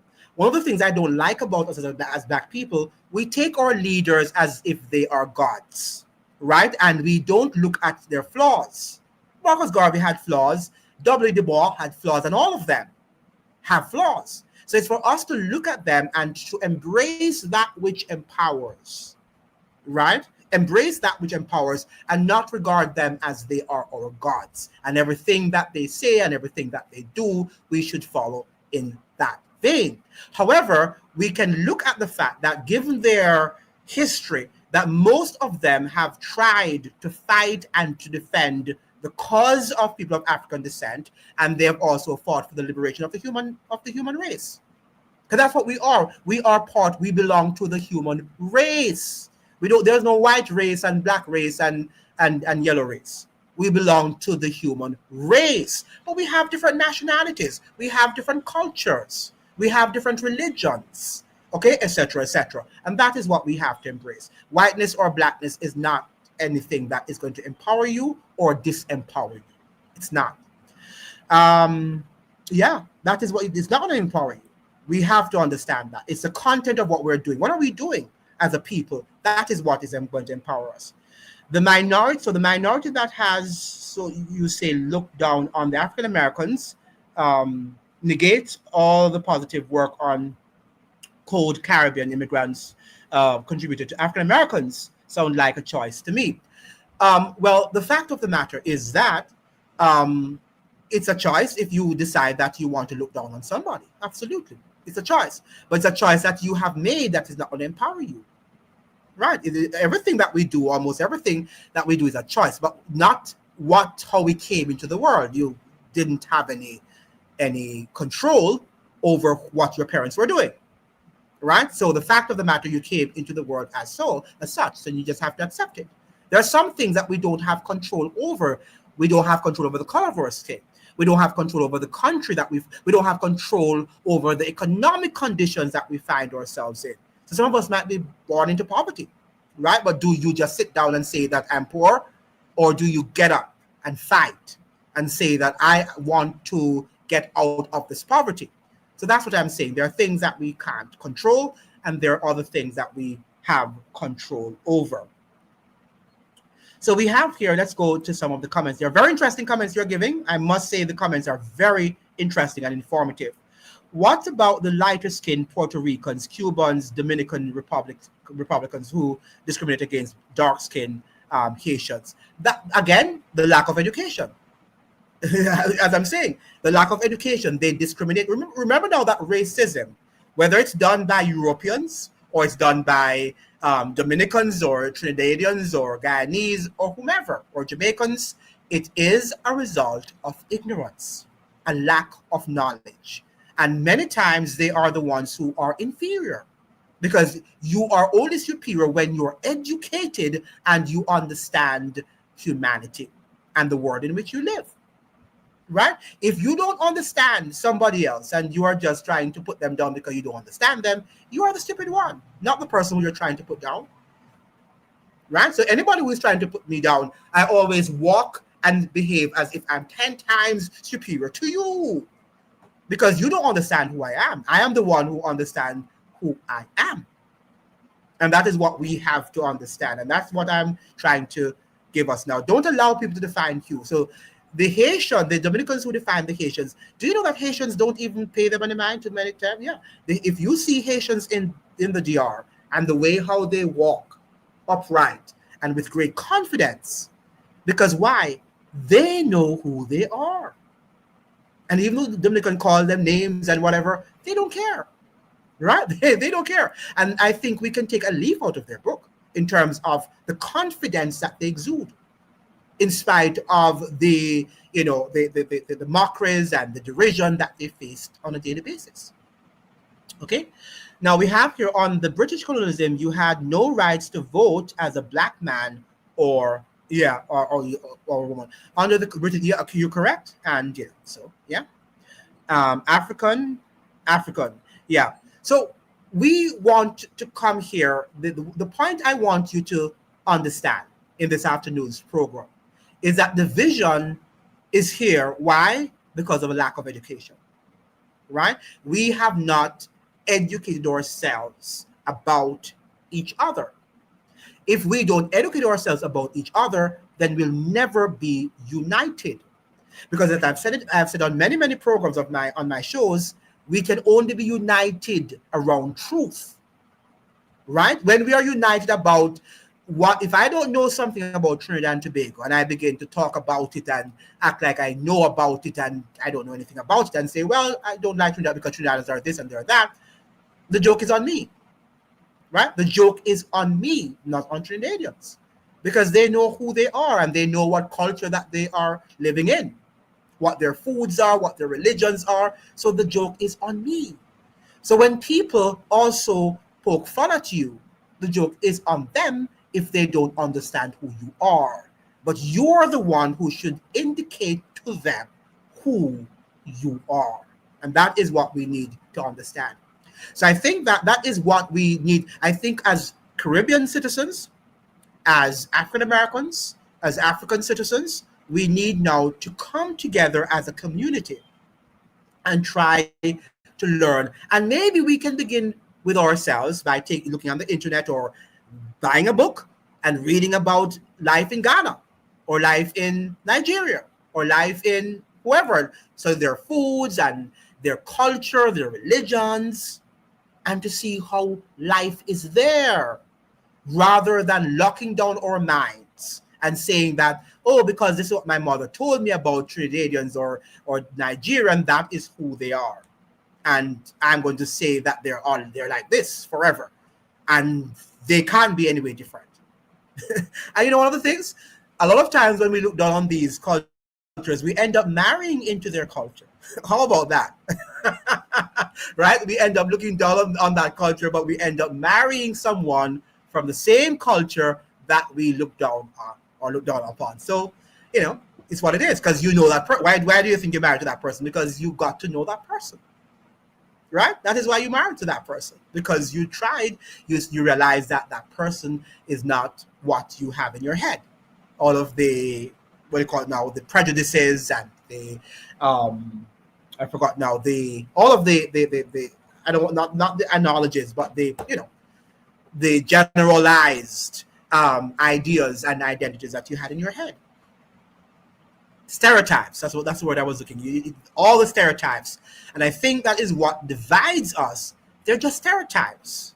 It's not that they're real what we're saying about each other. They're just stereotypes that we need to get rid of. And we can only get rid of these stereotypes if we educate and inform ourselves. If we educate and inform ourselves, that's the only way that we are going to be able to get rid of some of these prejudices. And that is what white people do. Why do you think they're so ignorant? White people are so ignorant about black people? Because they don't know about us. We know about them, so we are superior to them because we know about them. They don't know about it. Oh, very few white people understand black people because they don't think they need to study us. But we have been forced, because we're living in their world, to study them, so we know more about them than they know about us. So we are the superior ones, if you should ask me. Right? So that is what we should know, and we should value. We should value education. And because the more informed we are, the more we are able to discuss and to, we have lots of comments coming up. It's a kind of weird because they every other minority has a hyphenated identity because Jamaica is a majority black. Very similar to white Americans just calling themselves Americans and everyone else. But Trinidadians, who are not majority black, don't call themselves also Syrian Trinidadians. They say they're Trinidadians. So it doesn't have to be majority black. It means therefore that if you have, because Trinidadians have a sizable Indian population and they have some other minorities, and they don't run around calling themselves Syrian Trinidadians and Indian Guyanese or whatever. Now, when you're studying them, people say the Indo-Trinidadian group, but they don't run around saying, you don't see an Indian Trinidadian saying, I'm Indian Trinidadian, I'm Trinidadian. Okay? So the same thing with Guyana. So I think we can learn a lot from these countries too. Maybe not Jamaica, but that's the country that Martin Luther King was in. Maybe if he had gone to Trinidad, he would have said the same thing. We have Lebanese destroyed Haiti. They created a comprador class and now owns Haitian wealth. Yeah. And the same thing with all other of the minorities, even in Jamaica. Lion Champion, the same thing is happening there. Many of these countries are run by these minority class. Some of the lighter skinned Hispanics have no black ancestry, and some do their mixed souls probably see no loyalty to monoracial thing. Yeah, it's just because they as I'm saying to you, America is the only country, and possibly in Europe, that people run around talking about color. It's just that it's not the culture, right? It's not a part of the culture. They know they're mixed, and when you go to the DR, you go to other countries in Latin America, they know that they are mixed of indigenous people, African and Europeans. Whether they know what is in their blood, the individual blood, is another question. But they don't run around saying that they're black Dominican or Indian or it's ridiculous. And Americans need to grow up. Okay, Americans need to grow up. It's 2025, and to be just identifying yourself as black or white is ridiculous. Okay, it is ridiculous, and it's almost uneducated, unsophisticated, uneducated. Because at this time, I think that they should understand that the world is bigger and is more textured than just being called black or white. It's ridiculous. Now, these people claiming FBA from North and South Carolina have no idea the majority of slaves in that region were imported from Barbados. Absolutely. Very good. Yeah, absolutely. The planter and original slaves came directly from Barbados. Absolutely. And the same thing happened in New Orleans. A lot of the blacks and the mixed race people in New Orleans are also from Haiti. W.E. Du Bois also has some descendants from Haitian. Du Bois is a French name, right? So he has his descendants from Haiti. Yeah. So the fact of the matter is that, the history is there, and we just have to study. And we just have to educate our minds, and we will deal better with each other. Yeah. You can forget your inclusion mind if you don't identify as African. You are now used to the collective. Now, I don't have to identify as anybody if I don't want to. Of course, I know I'm of African descent, and I'm happy to be of African descent. But the fact of the matter is that if that's not what you want to identify with, fine. Right? If you want, and that's what I'm saying. I'm saying that you don't have to. People don't let people guilt trip you. It's almost like let us say that your father was Guyanese and your mother was Barbadian. If you grew up with your mother alone and you want to embrace your Barbadian heritage, that's your business, right? If you don't want to embrace your Guyanese, That is, don't let people guilt trip you that you have to, embrace your Guyanese heritage. Yeah, you do what you think is best for you and what makes you feel good about yourself, yeah, so let's not guilt trip each other now, people, and say that we have to say, because even if you're mixed, that if you reject your African or European heritage, it means therefore that you're a traitor. I don't think so. Right? It just depends on where you were born and what culture, what family, what house you found yourselves in, and the culture that you were raised predominantly in or under. Regardless of how these black people identify themselves, the colonial structure places black people at the bottom of the pyramid. We have to redeem ourselves by working together. Yes, but guess what? I have realized that if we do not again learn about each other and want to embrace the truth, we're not going to work with each other. I don't think too that historically we like to romanticize the history, but history doesn't say that they work together. Right? If we want to remember, W. Du Bois was one of the most important black figures in the U.S. in his time. And he was, Marcus Garvey was his contemporary. And the two did not agree. And they traded a lot of harsh words. Just read the history. And the words between the barbs that were traced between W. Du Bois, the African-American, and Marcus Garvey. Right? And we know that there were also divisions between Malcolm X and Dr. Martin Luther King Jr. Right? Because one was Muslim, the other was Christian. And that is what we have to understand, that each people are different. And I might be Muslim, you might be Christian, you might be atheist, and we're not going to see all eye to eye. And that is where this is not a religious world we're living in. We're living in an imperfect world. But yes, the values of freedom we should all want to embrace to uplift each other, but not every iota of ideology, because we are different, we are going to agree with. Never agree with. In fact, I also want to say that when the slaves rose up against slavery, many of them did not want to be free because they didn't know what they're going to do with their freedom. It was always a minority that always stuck to the gun, and they fought for freedom, and they moved forward with freedom, right? So the fact is that we will never all be united. Don't let anybody fool you, because even Europeans are not all united. They're not all united, okay? Henry Christoph's statue is in Savannah, Georgia. Okay, yes, good. Yeah, I think, wasn't Henry Christoph the one who also, I think he was one of them who fought in the Revolutionary War, if I'm not lying. Jason is saying here, it was a back and forth. Lots of black American slaves went to Trinidad, and Tobago after Civil War, right? In DR, there's a part, right? Even in the DR, there's a part with black American with English last names from U.S. slaves. Absolutely.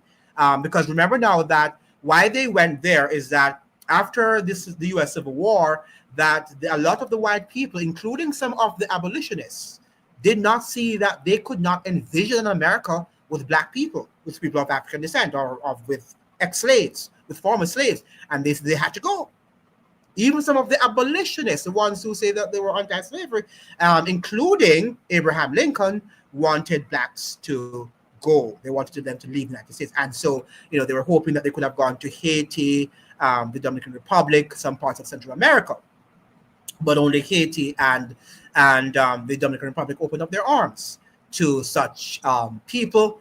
And, the life in Haiti was very harsh, and many African Americans went back to the States, while the people in Santo Domingo remained in that place. They call that part again, I forgot the name of that part in the DR that they're living in.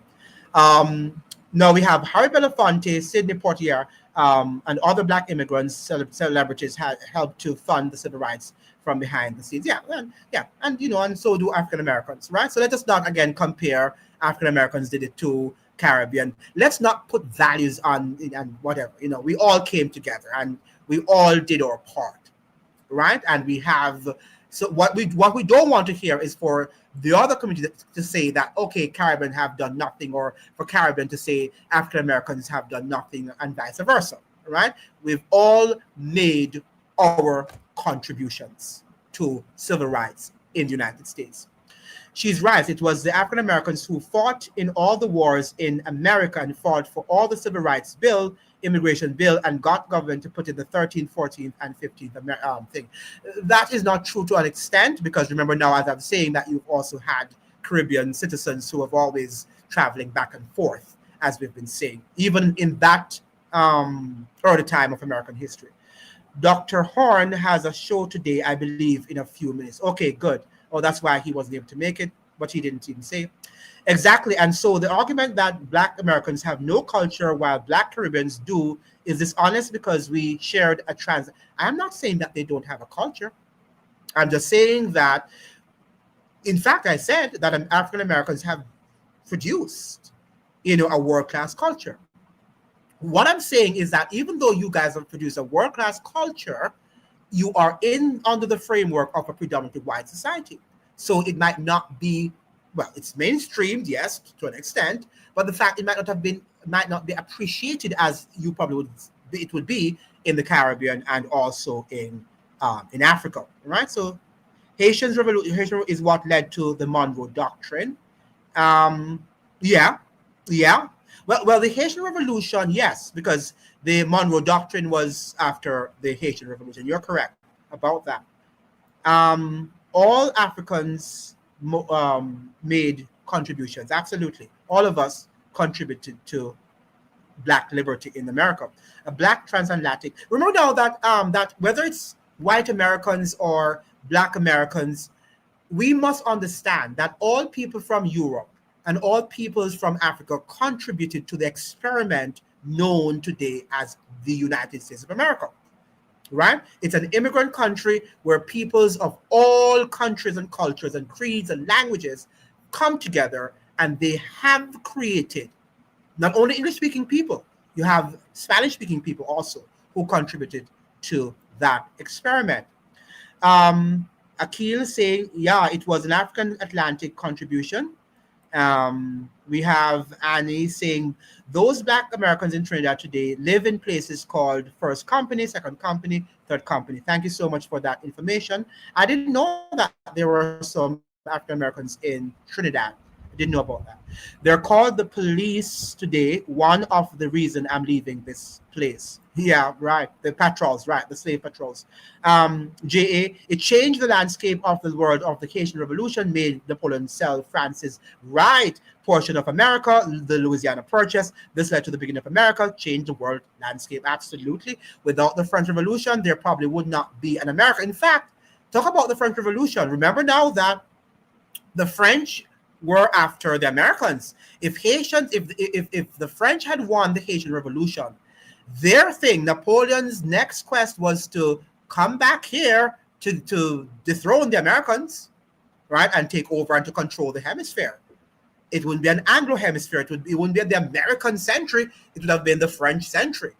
I hope you understand that. So the Haitian Revolution was very important in what we know today as modern America, because she got a lot of land, as the commenter here is saying, from the sale of the Louisiana Purchase. What about the strange fruit hanging? What's that? Come out from amongst her.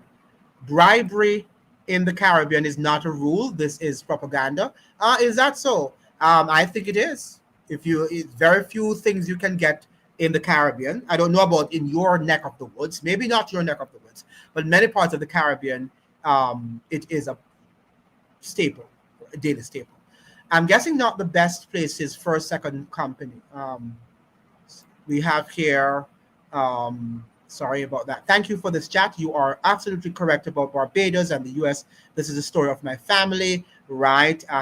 And this is the story of my family. These FBAs are fools doing the bidding of the white masters. I think it is called, I think that it is by our enemies. Those things have been founded. It's not true. They stoned Marcus Garvey with coconuts in his early years. Absolutely. In fact, I think that it was a professor from UCLA who said that the Marcus Garvey movement was predominantly Caribbean. It was a Caribbean movement predominantly. So the fact is, we have always thought it was African American, but it was not necessarily so. Okay, and I'm not saying now that a few African Americans were not did not join the movement, I'm sure, but it was largely a Caribbean movement. Can't wait to go back. So we have FBA cannot to their family as well in the States. Their family has been in America. FBA is go to other countries for vacation. Yeah, absolutely. And that is what the difference is, that, while Caribbean blacks can go back and claim a land as theirs, even though they might not be there for a long time and they might not really even know, things have changed there, but it's still there. It's still home for them, right? Henry Sylvester from Trinidad and Tobago founded the Pan-African movement, absolutely, and brought in Marcus Garvey. Henry Sylvester is the one who taught Marcus Garvey. Yeah. We can't say that, all of these people were just working single-handedly. We all contribute, right? Even though sometimes we might hear that this is a person and this person might get more light. You're correct about that, I am American born, but my home is Barbados. My friends' family reside there. I have very little acquaintances in the USA, right? And that is why you can feel, a sense of home when you go back to Barbados, right? The African American, that's home, and that's where they have to be. Now, Akil says that we are divided is the point. Yeah, we are divided, but we are divided because of the lack of education. And if we try now to learn more about each other, I think that we can become more united. Unity cannot come with lies and people trying to feel as if one is superior to the other. And we are divided because we feel that we are superior to the other. And that is a problem. With all due respect, you're speaking for FBA and you're not, so you don't have the rights to speak. Well, lived there, taught many people, and I have the right to speak about it. Taught many hundreds and thousands of African Americans, right? And understand that sort of culture. FBA have their family as well in America, in the States. What the hell are you talking about? FBA is their home in America. FBA go to other countries for vacation. Yeah, but I'm not saying that it's not their home. I'm just saying that, you don't feel the same level of connection as the person who is bicultural, who might be Caribbean, African, and at the same time African American. Yeah, it's different. Now, there's a little town named Brathwaite, Louisiana, my family name. This white man left Barbados with his slaves and founded it, right? The slaves branched out over time throughout Louisiana and Texas, absolutely. So I didn't know that Barbados was even all the way in Louisiana. Okay, so yeah. Then we have Sterling. Oh, this is a teacher channel. I'm reading these chats and it's full of hate for FBAs. I don't know. I hope that I'm not channeling any hatred here for each other. I'm just saying here that we as a people, we have to know that there's some facts, there's some truth, and we have to, come to grips with the realities, with the truth, and begin to accept it for what it is.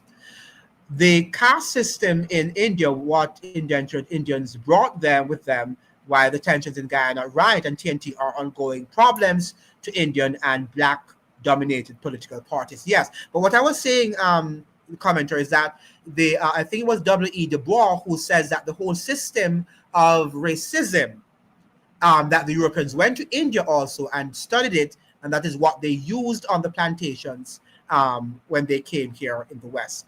So we have lots of successful, unhappy Americans right now.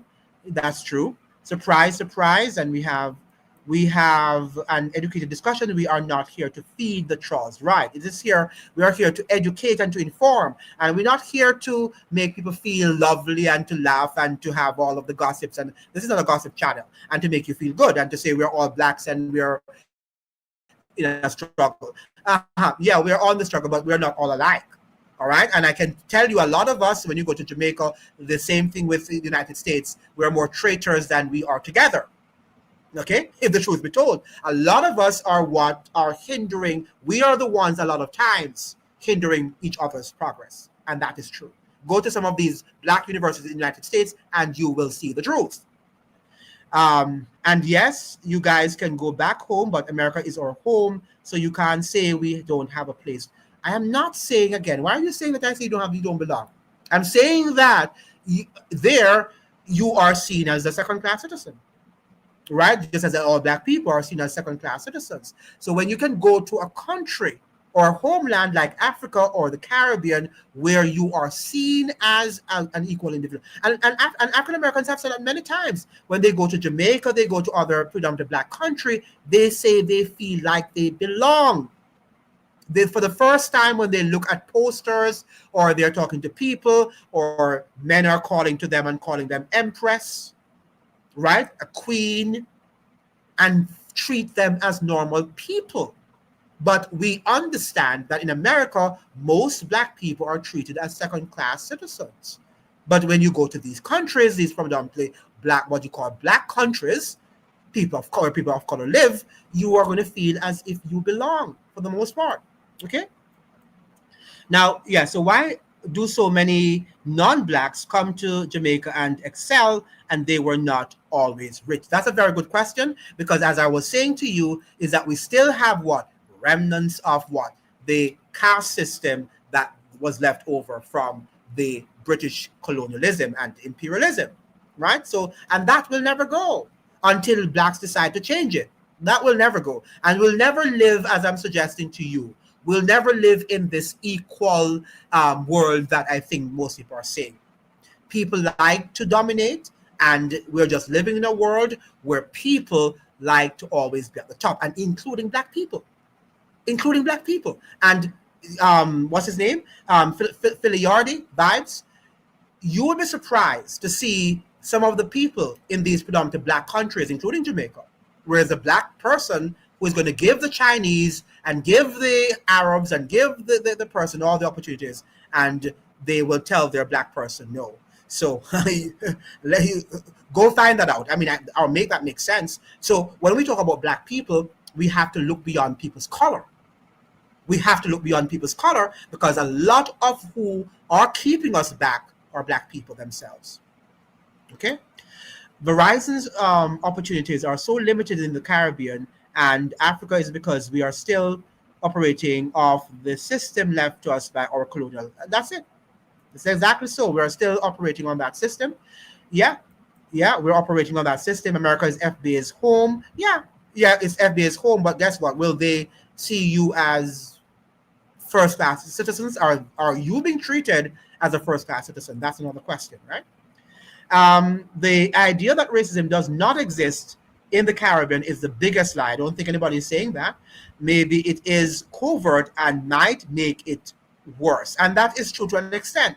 But the fact of the matter is that while it might exist, it does not exist in the toxicity, the toxic manner as it does exist in the United States. And people live and they don't call it, but it is there, as you're saying, and it is covert. But people are not going to say that they are, they have to define themselves as, oh, one is African American and the other is Jamaican, or the other one is not. Everybody is Jamaican, everybody is Trinidadian, and that, even though there is racism, it helps you to feel like you belong. You want to feel as if you belong. If you have to use hyphen on your name to define who you are every time you ever open up your mouth, something is wrong with where you live. You don't belong, even though you think that's home, right? You should not have to be hyphenating your name all the time. Of course, if somebody's asking you, what is your background? They know you're American, but they want to know what is your heritage. Are you Indian, or are you Italian or African? Well, yeah, you can do that. A good example of how we still have a colonial mindset is that our judges still wear white wigs and their heads while they preside over. Absolutely. And that is true. But guess what? That is really nothing, anything. To me, those are nothing, anything. It's really half of what, half dozen. And it doesn't really matter to me what color they want to wear on their heads. What I want them to do is to be able to dispense the law, fairly, right? I think that's what we need to look at sometimes. Look beyond the superficial thing. What clothes the person is wearing, is white, it's black, don't care. Now, your crazy FBA have generations in NY and all of the states in America. Your immigrants don't know nothing about FBA. Tether channel, indeed, this proves that all skin folks ain't kin folks. And that is what you think. We don't know. And if they're living there and they've lived in other countries, they don't know. Wow. Please. Now, if you really FBA not a bot or Caucasian troll, you're misinformed about hating FBA over there. Maybe he's talking to somebody. Nobody's trying to hate FBAs. FBA is ignorance, but we have to hear some of the Black Americans' concerns.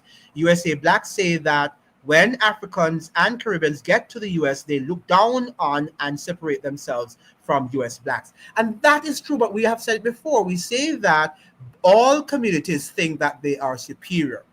All right. And there are dozens of stories out there also in which Caribbean Blacks say the same thing, African Blacks say the same thing. As I'm saying, the whole matter of language, the whole matter of culture, African Americans say the same thing, that, that they are superior and behave sometimes that they are superior to the other. And as I'm saying, these things are coming from what? Ignorance. And that is the end of the story. FBA have their own bloodline, families, no fake family by skin color. Well, what is your bloodline? I don't think you know yourself. Then we have JA Poor People's Movement, MLK set up. And we have that Gabriel is saying, the way you eradicate misunderstanding, prejudice, and other elements of divisions is by working together on things that elevate everybody. Yeah, but what might elevate you might not elevate me. And that is what we have to understand too, that we have different cultural dynamics. We have, some of us are more religious, some of us might be atheistic. Yeah, we're different. Okay, so what might elevate you might not elevate me. Those Caribbean have assimilated into FBA culture and movement. Stop the cap. Well, some have, some haven't. All right, but some have. Okay, because in order to survive, they have to, just like how Black people have to assimilate into white culture, right, to survive. Now, I hear people like Philip Scott of African Diaspora News say that the U.S. makes sure to tell Africans that come to America to stay away from Black Americans, and Africans want to get closer to whiteness. And that is the whole thing, that sometimes they do, because that is how they think they're going to survive. And that is what I was saying here, that sometimes we try to get closer to our oppressors because that is the way we think we are going to survive. And there are some also who try to mimic African Americans, also depending on where they are, because they also want to survive. But when they go back home, they code switch, right? So they behave like one before you, and then when they go home, they're fully African or they're fully Caribbean, right? So human beings have a way of acting and they know how to code switch. And that is what being bicultural is all about. I visit the UK often, and it's the same thing in the UK as well. Absolutely. It's the same thing about who is who and who deserves to be here, who has the right to be here. FBA is always welcome, but this generation is closing doors because you are ungrateful and trying to hijack history in America. Ungrateful to whom? Ungrateful to history?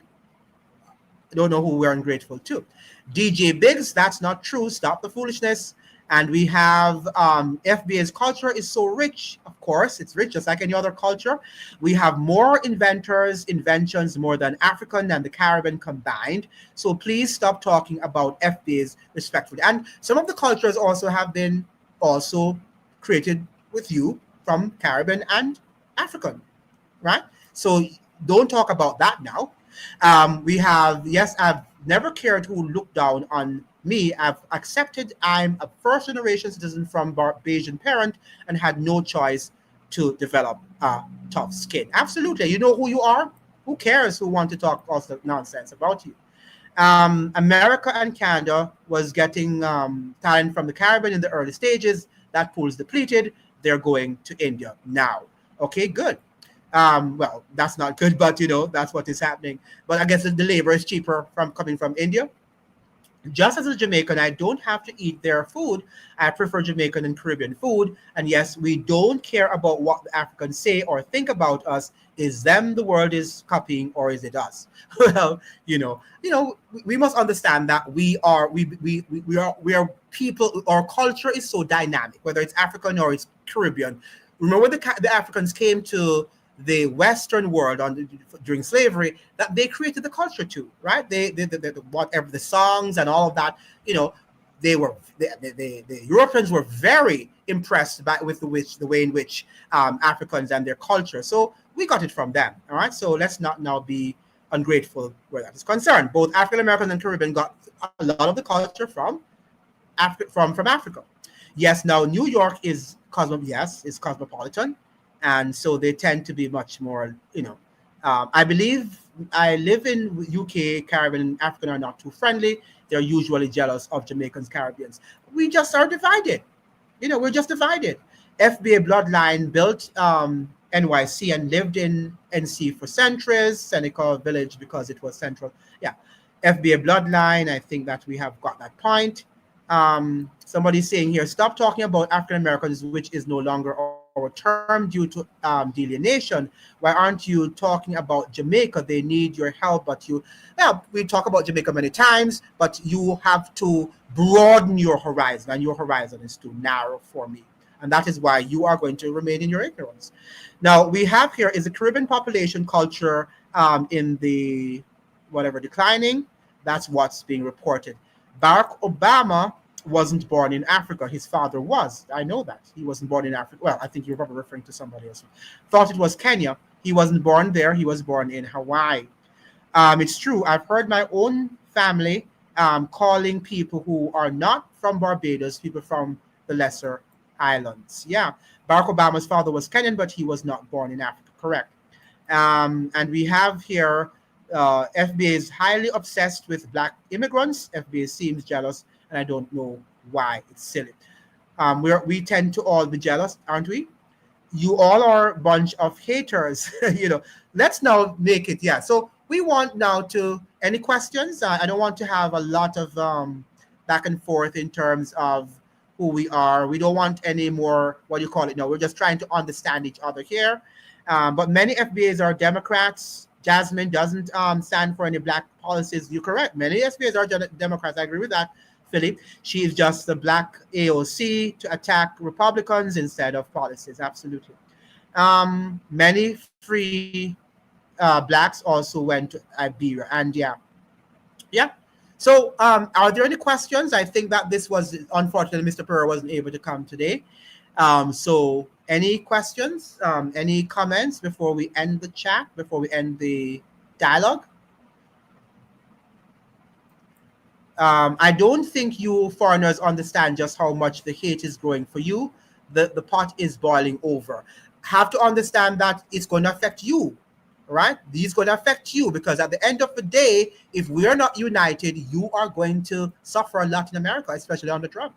So you need to wake up and stop your foolishness. How do you think the Caribbean got its name?